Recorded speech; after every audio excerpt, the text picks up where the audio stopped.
오늘의 사연 시작합니다. 안녕하세요. 저는 30대 중반에 직장 다니는 여자입니다. 저는 소심한 성격이에요. 아니, 소심한 성격이었어요. 지금은 완전히 대범하게 할 말 다 하고 사네요. 저는 얼마 전에 이혼을 하였는데요. 2년간의 결혼 생활이 저의 성격을 완전히 바꿔버렸네요. 그 이야기 한번 해볼게요. 먼저 저의 어릴 적 이야기부터 해야겠네요. 저희 부모님께서는 맞벌이를 하셨어요. 저는 외동딸이었죠. 형제도 없고 친구도 없어서 외롭게 자랐어요. 초등학교 때 저는 아침에 일어나서 엄마가 차려놓으신 밥을 먹고 씻고 그리고 혼자 옷을 입고 학교에 갔어요. 다른 건 아무래도 괜찮았는데 제가 제일 싫었던 거는 엄마도 일을 하시기 때문에 저한테 신경을 많이 써주지 않는 거였어요. 친구들은 엄마가 아침마다 예쁘게 머리 해주고 예쁜 옷을 입고 학교에 왔지만 저는 아니었죠. 저의 머리는 늘 쇼컷이었어요. 엄마가 머리 길면 관리하기 불편하다고 조금만 자라도 미용실에 데려가셔서 자르게 하셨어요. 그리고 옷도 바지만 사주셨죠. 딱 보면 남자아이로 보일 정도로요. 그래서 항상 남자아이들한테 놀림을 받았고 여자아이들도 저하고 놀려고 하지 않았어요. 그래서 저는 어릴 때는 친구가 많지 않았어요. 학교 끝나면 학원도 안 다녀서 늘 집에서 혼자 놀거나 놀이터에서 친구들이 노는 것을 지켜보거나 했던 기억이 나네요. 그래서 성격이 소심해진 것 같아요. 초등학교 3학년 때 일이네요. 학년 초에 짝꿍하고 집도 같은 방향이라서 친하게 지냈는데요. 제가 그의 머리핀을 실수로 밟아서 부러뜨린 적이 있는데요. 그 뒤로 그 애가 선생님께 저와 짝하기 싫다고 이야기해서 짝꿍도 바꾸게 되었고 다시는 저랑 놀지 않더라고요. 저는 그때 충격이 컸어요. 그때 그 일이 아직까지 생각나는 거 보면요. 그래서 그 뒤로 무슨 행동을 하든지 남을 먼저 생각하게 되었어요. 혹시나 누군가가 저에게 부탁을 할 때면 내가 거절을 하면 그 사람이 저를 싫어하지 않을까? 라는 생각을 먼저 하게 되고 완전히 소심한 성격이 되어버렸어요. 그래서 중학교, 고등학교는 반에 있는 듯 없는 듯 조용한 아이로 지냈어요. 저는 고등학교 졸업하자마자 취업했어요. 그리고 독립을 했어요. 성인이 되고 사회생활을 하다 보니 성격이 조금은 나아지더군요. 대인관계는 그럭저럭 괜찮아졌어요. 제가 좀 손해를 보더라도 상대방에게 맞춰주니 친구도 사귀게 되었어요. 하지만 여전히 남에게 싫은 소리는 못하겠더라고요. 연애도 마찬가지였어요. 누가 제가 좋다고 사귀자고 하면 싫다는 말을 못하고 사귀게 되었죠. 그러다 나쁜 남자도 만나게 되었어요. 워낙에 저에게 함부로 대하니 헤어지고 싶은데 헤어지자고 먼저 말도 못하고 그랬네요. 3번 정도 연애를 했는데 남자들이 헤어지자고 할 때 하는 말은 다 똑같았어요. 너는 싫으면 싫다고 왜 말을 안 하냐? 네가 좋아하는지 싫어하는지 도대체 뭔 생각을 하고 있는지 말을 해야 내가 알지. 안 그래? 정말 답답해서 너랑은 더는 못 만나겠다 라고들 하였죠. 그래서 더는 연애를 하지 않으려고 했어요. 될 수 있으면 남자들이 있는 자리는 안 갔어요. 그런데 3년 전에 제가 직장을 이직하게 되었어요. 거기서 남편을 만나게 되었죠. 남편은 저보다 3살 많았어요. 집도 가까워서 친하게 지내다 저에게 고백하더군요. 저는 또 거절을 못하고 사귀게 되었죠. 그런데 전에 사귄 남자들과는 달리 저에게 참 잘해주었어요. 다정다감하고 늘 저를 먼저 생각해 주더라고요. 그래서 1년 정도 연애 끝에 결혼까지 하게 되었네요. 그런데 결혼 후 남편은 조금씩 변했어요. 저에게 조금씩 막 대하기 시작하더군요. 남편이나 저나 맞벌이에 똑같은 회사에서 일하는데 퇴근해서 집에 오면 집안일은 늘 제 차지였죠. 결혼하기 전에 어차피 둘 다 일하니 집안일은 같이 분담해서 하자고 했었어요. 결혼하고 일주일은 정말 잘 도와주대요. 그런데 날이 가면 갈수록 조금씩 안 도와주기 시작하더군요. 1달 정도 지나니 아예 손 하나 까딱 안 하는 거예요. 그래도 저는 싫은 소리 못하고 저 혼자 했죠. 하지만 시간이 지나니 도저히 힘에 부쳐서 안 되겠더라고요. 퇴근하고 옷이나 양말을 잘 벗어서 세탁 바구니에 넣기만 하면 되는 걸 아무데나 벗어놓으니 제가 일일이 쫓아다니며 치우는 게 여간 힘이 드는 게 아니었어요. 무엇보다 스트레스가 너무 심했어요. 그래서 힘들다고 제발 조금만 도와주라고 했죠. 그랬더니 일을 그만두고 집안일이나 하라더군요. 집 대출금도 갚아야 하고 이리저리 들어갈 돈도 많아서 같이 벌어야 하는데 무슨 생각으로 그런 말을 하는지 모르겠더군요. 남편이 화를 내니 저는 또 알겠다고 미안하다고 사과를 했네요. 이런 생활이 반복되었고 저는 체력의 한계를 느끼기 시작했어요. 결국 결혼한 지 1년 만에 저는 몸이 안 좋아져서 회사를 간두었죠.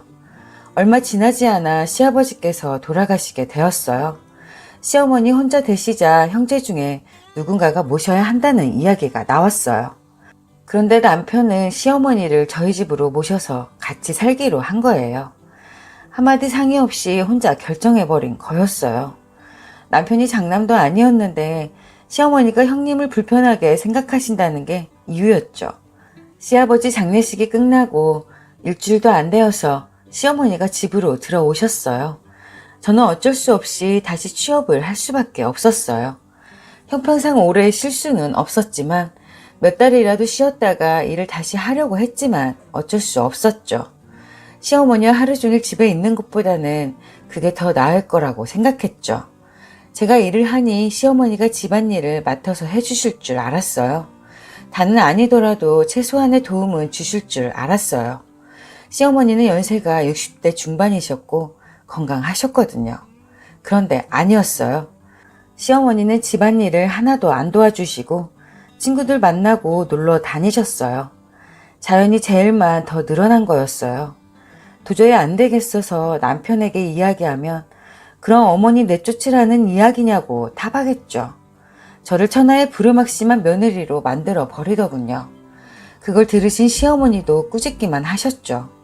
제가 남편과 시어머니의 종이 된 것 같은 기분이 들었어요. 그럼 또 저는 죄송하다는 말만 했죠. 그렇게 아무런 말도 못하고 당하고 있기만 한 제가 병신처럼 느껴졌어요. 그런데 기막힌 일이 일어난 거예요. 남편이 바람이 난 거예요. 시어머니와 같이 산 지 6개월쯤 되었을 때 일이네요. 정말 눈꽃 뜰 새 없이 지내고 있었죠. 그날도 퇴근하고 집안일하고 피곤에 쩔어서 잠자리에 들게 되었어요. 그런데 남편의 이상한 행동이 눈에 띄는 거예요. 핸드폰을 베개 밑에다 두고 자더군요. 왜 그러냐고 물어보니 내일 아침에 일찍 나가야 해서 알람 맞춰놨는데 잘 들으려고 그런다고 하더군요. 그러냐고 했죠. 새벽에 목이 너무 말라서 일어났어요. 그런데 남편이 옆에 없는 거예요. 화장실 갔나 생각하고 물을 마시러 주방으로 가는데 남편이 불도 안 켜놓고 식탁에 앉아서 문자를 하고 있는 거예요. 안 자고 뭐해요? 라니까 깜짝 놀라며 휴대폰을 감추고 하긴 뭘 한다고 그래? 쓸데없는 소리 하지 말고 잠이나 자지 왜 일어났어? 라고 하며 방으로 들어가 버리더군요. 그때 느낌이 빡 왔죠. 피곤함이 싹 사라지고 정신이 말짱해지는 거예요. 남편은 금세 잠이 들었고 저는 베개 밑에 손을 넣고 남편 휴대폰을 꺼냈어요. 화장실로 가서 확인해 봤죠. 아니나 다를까 남편은 뭔가를 숨기고 있었어요. 바로 여자를 숨기고 있었던 거죠. 그 여자와 나눴던 문자가 그대로 있더군요. 어제는 너무 좋았어. 오빠 보고 싶어. 사랑해. 이혼하고 나랑 같이 살면 안 돼? 도대체 어떻게 생긴 여자인가 보려고 했는데 사진은 없더군요. 속에서 천불이 나더군요. 제가 결혼해서 맞벌이로 돈까지 벌면서 집안일을 혼자 다 하고 거기에다 홀 시어머니까지 모셨잖아요. 결혼생활 내내 이렇게 내가 희생하고 살았는데 그것도 모르고 감히 바람을 피우다니요. 사람인가 싶더라고요. 당장 가서 자고 있는 남편의 면상에 휴대폰을 던져버릴까 하는 생각이 드는 거예요. 소심해서 싫은 소리 못했던 저였지만 이런 상황에서는 못 참겠더라고요. 그래서 화장실 변기에 앉아서 이런 상황에서는 어떻게 해야 하나 검색해 보았어요. 검색 한 번에 다양한 상황과 어떻게 대처를 해야 하는지 자세하게 나오더군요. 세상에 바람을 핀 배우자가 이렇게 많았다니 저는 정말 몰랐어요. 그래서 남편이 바람을 피는 증거를 잡기로 했어요. 제가 직접 하기는 힘들 것 같아서 흥신소에 의뢰를 했어요. 거기는 정말 전문가대요. 하나에서 10까지 어떻게 해야 하는지 잘 알려주더군요. 새벽마다 남편이 잘 때 남편하고 그 여자가 나눈 휴대폰 문자를 캡처했어요. 시어머니와 남편이 평소 저에게 막말하는 것도 녹음했어요. 흥신소에서 남편 불륜의 증거를 받았어요. 남편은 1년 가까이 딴 여자를 만나고 있었더라고요. 불륜을 저지른 것도 화가 나는데 1년 동안 나를 감쪽같이 속였다는 게 더 성질이 나고 참을 수가 없더군요. 사진을 보고 또 한 번 놀랐죠. 시아버지 장례식장에서 본 얼굴이더라고요. 남편이 먼 친척이라고 저에게 인사시켰었거든요. 그 여자가 저를 쳐다보는 게 예사롭지 않았고 적대감이 느껴져서 이상하다라고 생각했었거든요. 그리고 먼 친척인데 3일 내내 있었어요. 시어머니랑도 친하게 이야기를 나눴고요. 그때는 대수롭지 않게 여겼는데 왜 그때 진작 눈치채지 못했나 싶더군요. 그날 저녁에 남편에게 따졌어요. 남편은 제 성격을 알고 있기에 먼저 잘못했다는 말을 하지 않고 대뜸 화를 내는 거예요. 그래, 바람 폈다. 한 번의 실수였어. 그리고 남자가 밖에서 일하다 보면 그럴 수 있지. 뭘 그거 가지고 그래? 어처구니가 없더군요. 밖에 일은 저도 하는데 말이죠. 남편은 그렇게 화를 내면서 거짓말을 하면 제가 고지고대로 믿고 아무 말도 못할 줄 알았나 봐요. 저는 흥신소에서 받은 증거를 남편의 면상에 던져버렸죠. 한 번? 야, 너 1년 동안 그년 만난 거 내가 다 알아. 누굴 바보로 아냐? 그년 아버님 장례식장에도 왔잖아. 그리고 여기 증거가 버젓이 있는데 누굴 속이려고? 그리고 남자가 밖에서 일하다 보면 그럴 수 있다고? 그게 할 말이니? 개자스가. 나는 일 안 하냐? 그리고 내가 얼마나 너한테 희생하고 살았는데 네가 사람 새끼면 어떻게 그럴 수 있냐? 라고 큰 소리로 말했어요. 제가 살면서 남에게 그렇게 화를 낸 게 처음이었어요. 물론 남편도 저의 그런 모습을 처음 봤으니 당연히 깜짝 놀라 아무 말 못하고 벙쪄 있더군요. 그리고 바닥에 떨어진 사진을 보더니 더는 아니라고 말을 못하더군요. 그런데 그때 시어머니가 방에서 저희가 싸우는 소리를 듣고 방문을 열고 들어오셔서 한다는 말이 야야, 왜 싸우니? 얘, 아범이 뭘 잘못했다고 그러냐? 남자를 그렇게 기죽이면 되는 일도 안 된다. 그러면 집안 꼴이 뭐가 되겠냐? 이러시더군요. 어머니, 뭘 좀 알고 그런 이야기 하세요. 아드님이 주제도 모르고 바람을 피운다잖아요. 뭐? 바람? 남자가 그럴 수도 있지. 네가 오죽 못했으면 그럴까? 이러길래 역시 모전자전이네요. 어쩜 어머니나 아들이나 하는 말이 똑같네요. 뻔뻔한 게 완전히요. 솔직히 어머니도 이 사람 바람난 거 아시잖아요. 아들이 잘못되면 따끔하게 혼내지는 못할지언정 감싸주고 방조하는 것도 모자라 남 탓으로 돌리기까지 하고 대단하시네요. 라고 했죠. 제가 맞는 말을 하니 시어머니는 이런 버르장머리 없는 게 시어머니가 말을 하면 네 해야지. 어디 눈을 똑바로 뜨고 라고 되지도 않는 억지를 부리더군요. 남편은 야, 네가 감히 어머니한테 그렇게 이야기해? 미쳤어? 미쳤냐고 라며 저를 밀치는 거예요. 그래, 나 미쳤다. 미쳤어. 너랑 사는데 내가 안 미치고 백이냐? 라고 하며 끓어오르는 분노를 못 참고 뺨을 쳐버렸어요. 방귀 낀 놈이 성낸다더니 바람을 핀 놈이 화를 내고 기고만장하게 나오다가 남편은 한 대 맞더니 찍소리 못하더라고요. 시어머니는 지 아들 맞는 거 보더니 눈이 뒤집혔는지 제 머리를 잡으려고 달려들더라고요. 저는 그런 시어머니를 있는 힘껏 밀어버렸죠. 그리고 고래고래 소리를 지르기 시작했죠.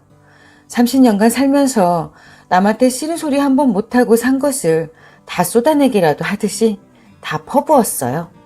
제가 미친 여자처럼 그러니 남편은 계속 있다가는 험한 꼴을 당하겠다. 도저히 안 되겠다라고 생각했는지 지엄마 데리고 집을 나가대요. 다음날 저녁에 퇴근해서 집에 와보니 시어머니는 없고 남편 혼자 현관문 앞에서 저를 기다리고 있더군요. 제가 비번을 바꿔버려서 집에 못 들어가고 있더라고요. 눈도 안 마주치고 집으로 들어갔어요. 그런데 남편이 따라 들어오대요. 왜 왔어? 네 짐 가지러 왔냐? 네 얼굴 보는 거 토 나오니까 짐 가지고 당장 꺼져 라고 하니 내가 잘못했다. 한 번만 용서해주라. 응? 할 만큼 했잖아. 이제 그만하자 라는 거예요. 어디서 개가짓나 라고 하며 가볍게 무시해버렸죠. 그 말을 듣더니 남편은 제가 절대 안 봐줄 거라는 거에 화가 나는지 야, 진짜 너무한 거 아니냐? 내가 이 정도 했으면 그만해야지 라고 하며 휴대폰을 제게 던지는 거예요. 남편이 던진 휴대폰에 저는 팔을 맞았어요. 순간 눈이 뒤집혔고 한바탕 난리가 났네요. 닥치는 대로 손에 잡히는 대로 다 남편에게 집어 던졌어요. 집안은 순식간에 쑥대밭이 되었어요. 제 기세에 눌려 남편은 또 도망가더군요. 전 남편이 집을 나가자마자 집에 있는 남편과 시어머니 물건을 싸그리 현관문 앞에 쌓아두었어요. 그리고 남편에게 네 짐 가져가라고 문자를 했죠. 다음날 일어나 보니 현관문 앞에 있던 짐을 다 가져갔더라고요. 저는 이혼 소송을 하게 되었어요. 그리고 상간녀 소송도 같이 했어요. 엊그제 드디어 이혼 결정이 났어요. 재산 분할도 하고 위자료도 받게 되었어요. 상간녀 소송도 잘 마무리되었죠. 다 끝나고 나니 속이 좀 후련하네요. 제가 남편에게 한 행동을 저를 아는 사람에게 이야기하면 100이면 100 다 안 믿을 거예요. 거짓말 하지 말라고 했을 거예요. 설마 제가 그렇게 했을 거라고는 생각조차 못할 거예요. 이번 일을 계기로 제 성격은 180도 바뀌어 버렸어요. 제 성격은 소심해서 완전 대범으로 변했어요. 그래서 이제는 할 말은 다 하고 사네요. 저도 그런 저 때문에 어떨 때는 깜짝깜짝 놀라기도 하지만 안 좋은 점보다는 좋은 점이 더 많은 것 같아요. 전에는 손해를 보는 거 뻔히 아는데 소심해서 말도 못하고 살았거든요. 그동안 진짜 바보같이 살았더라고요. 하지만 이제는 당당하게 이야기하고 살려고요. 뭘 하든지 당당하게 자신감을 가지고 하려고요. 정말 열심히 살 거예요. 이야기 들어주셔서 감사합니다. 오늘의 사연 어떠셨나요? 구독 잊지 마시고 알림 설정 해두시면 다음 영상을 빠르게 보실 수 있습니다.